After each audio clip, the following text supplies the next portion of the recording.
अस्सलामुअलैकुम, मैं हूं सबा भट्टी और आप देख रहे हैं MAT20 न्यूज HD। आइए नजर डालते हैं आज की अहम खबर पर। नाजरीन, हवा के दोष पे रुख करते हैं दोमेल की तरफ, जहां हमारे district bureau chief Altaf Tahir की रिपोर्ट के मुताबिक चेयरमैन पाकिस्तान नजरियाती पार्टी मलिक शहीर सियालवी ऑफ रंगली ज़िला अटक की सिंध में रैली के दौरान इसराइल और हिंदुस्तान को परचम लहराने पर गहरी तशवीश शदीद रद्द-ए-अमल का इजहार करते हुए कहा।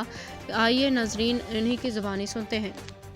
उस जर्नैल की जर्नैली को, वजीर आजम के वजारत उज़्मा के मनसब को और सदर मुमलिकत के सदारत को हम जूते की नोक पे रखेंगे, लेकिन कायदे आज़म के नतीजे के किसी को मुनहरफ नहीं होने देंगे।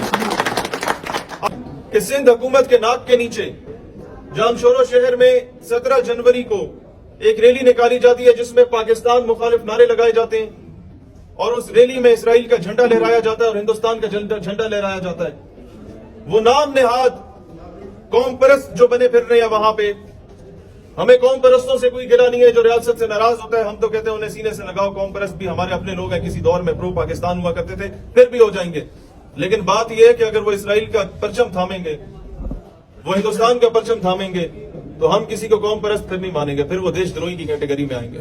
और बात यह है कि इसमें मैं ये बात कहना चाहता हूं एस्टेब्लिशमेंट से भी, पुलिस से भी, लॉ इन्फोर्समेंट एजेंसी से भी, कि आप लोग जनाब अपने सियासी मुखालिफों को, जाती सियासी मुखालिफों को जो नजरिया पाकिस्तान पे भी बिलीव करते हैं, एंकर पर्सन को इसराइल में भेजा गया था और पूरा मुल्क खामोश तमाशाई था, तो उसको पीटीवी से निकालने वाले भी हम लोग थे।